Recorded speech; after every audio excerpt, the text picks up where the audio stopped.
Mientras gran parte del mundo se levanta contra la ideología de género, sus promotores tienden a responder que la ideología de género en verdad no existe. ¿Existe o no existe la ideología de género? Podemos definir la ideología de género de una manera muy sencilla. La ideología de género es, en una palabra, un conjunto de ideas anticientíficas que con propósitos políticos autoritarios desarraigan de la sexualidad humana su naturaleza y la explican exclusivamente a partir de la cultura. La idea medular de la ideología de género es que sexualmente hemos sido construidos por nuestro entorno y en consecuencia estamos llamados a deconstruirnos. Ahora bien, aquellos que argumentan que la ideología de género no existe, rara vez nos dicen qué entienden ellos por ideología. Ideología tiene dos grandes acepciones. Una acepción clásica que entiende a la ideología como un conjunto de ideas contrarias a la razón, contrarias a la ciencia. Esta concepción de ideología ha sido, por ejemplo, la de Carlos Marx. Carlos Marx veía la ideología como un espejo a partir del cual uno veía su imagen invertida, las patas para arriba y la cabeza para abajo. Otra acepción de ideología la brinda hoy en día la ciencia política, que entiende por ideología un conjunto de ideas que, al margen de su veracidad o de su error, sirven para movilizar grupos sociales y políticos específicos. ¿La ideología de género existe o no existe entonces? Tanto si tomamos la primera acepción como la segunda acepción de ideología, la ideología de género es efectivamente una ideología. No solamente porque se opone a la ciencia biológica, a la anatomía, a la fisiología, a la psicobiología, a la genética, a la embriología, a las neurociencias, sino porque además ese conjunto de ideas mistificadoras y falsas sirven para catalizar la movilización política de dos grupos específicos, las feministas más radicales por un lado y los movimientos LGBT por el otro. Ahora bien, el problema con la ideología de género no es simplemente que sea una ideología, no es simplemente que sea anticientífica. El problema con la ideología de género es que representa un grave ataque a nuestras libertades individuales. La ideología de género no se puede sostener de no ser por el concurso del Estado. No hay ideología de género sin estatismo. Mírese cualquier país de Occidente que esté aplicando políticas de género y lo que va a ver es un Estado en constante expansión a expensas de la libertad individual de sus ciudadanos. Pongamos esto con un ejemplo claro. Supongamos que Juan se autopercibe como Superman. Él tiene toda la libertad y todo el derecho del mundo de autopercibirse como él quiera hacerlo. Supongamos que Juan, que ahora se autopercibe como Superman, nos dice que se va a arrojar desde un rascacielos. Juan evidentemente puede hacerlo. Lo que no tiene derecho Juan es formar un lobby de personas que se autoperciben como superhéroes y obligarnos a nosotros los ciudadanos a que los percibamos como ellos se autoperciben y mucho menos obligarnos a financiarles sus capas de superhéroes, a financiarles sus tratamientos para convertir su cuerpo en el cuerpo de superhéroes y mucho menos meterse en la conciencia de nuestros hijos y educarlos a través de un sistema adoctrinante en que ellos también pueden ser como Juan el superhéroe. Y ejemplos como este, que evidentemente es algo exagerado, se dan en otro nivel en nuestros países más frecuentemente de lo que pensamos. Por ejemplo, mi país, Argentina.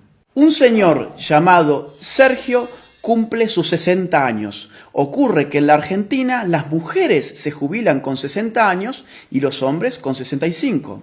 Sergio, muy perezoso, dice: no quiero ir a trabajar más y tengo un estado que me dice que la sexualidad depende de mi autopercepción, que yo soy sexualmente aquello que yo defino ser, no solamente para mí mismo, sino para los demás.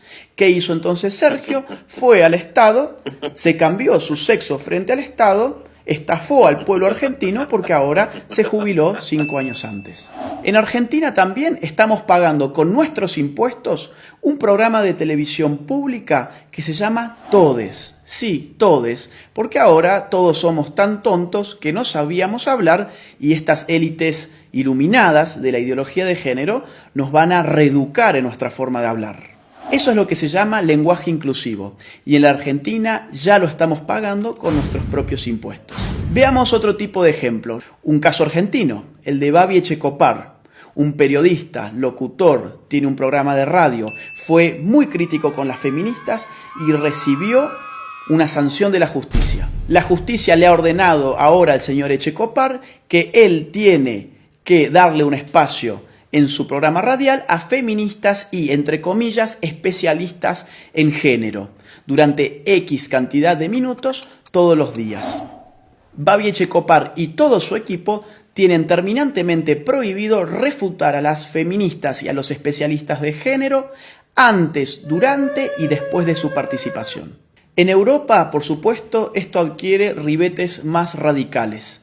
Veamos el caso de Suecia. El partido de izquierda recientemente propuso una ley para obligar a los hombres a orinar de sentados en los baños públicos.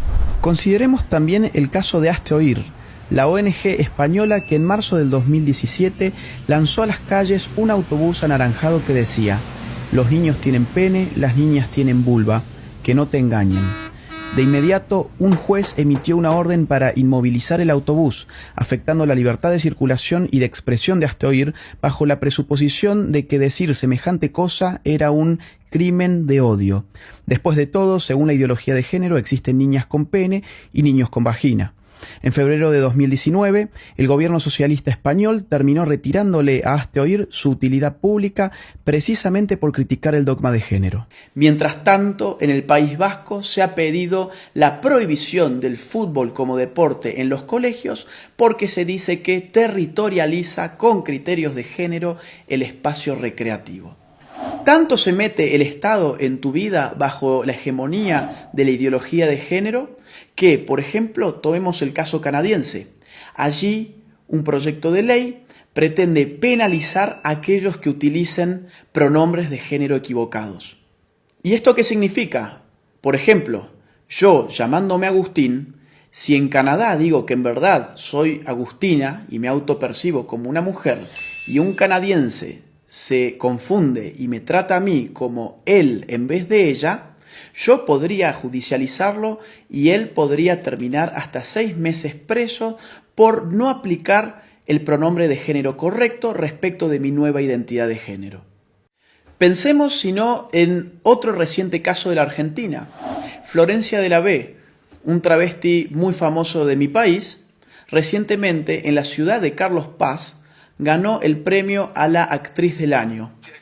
A un locutor cordobés se le cruzó por la cabeza criticar esa premiación alegando que el premio a la actriz del año correspondía a una mujer. Hoy ese locutor está enfrentando un proceso judicial y ha sido ya castigado por instituciones estatales por expresar su opinión al respecto. Los ejemplos abundan y llevaría horas enunciarlos todos. Lo bueno es que en América Latina tenemos todavía la posibilidad de levantarnos. Todavía estamos a tiempo para decirle no a la ideología de género, sí a la vida, sí a la familia, sí a la libertad. La ideología de género ofrece liberación, pero uno da vuelta a la página y se encuentra en todos los casos con una nueva prohibición. Se encuentra con un Estado avasallando los derechos individuales de sus ciudadanos, aumentándole los impuestos, diciéndoles qué pensar, qué no pensar, cómo hablar y cómo no hablar. Nadie que defienda verdaderamente la libertad individual puede estar en favor de una ideología que no solamente amplifica las dimensiones del Estado, sino que se mete con lo más íntimo del ser humano, con su conciencia. Por eso es imprescindible, ahora más que nunca, y aprovechando la pluralidad de fuentes que la red nos ofrece, salir finalmente de la ignorancia, contrastar las informaciones para poder tener una opinión verdaderamente propia y libre. Soy Agustín Laje para los ignorantes. Gracias por ver este video, te invitamos a compartirlo y a seguir a los ignorantes en sus redes sociales.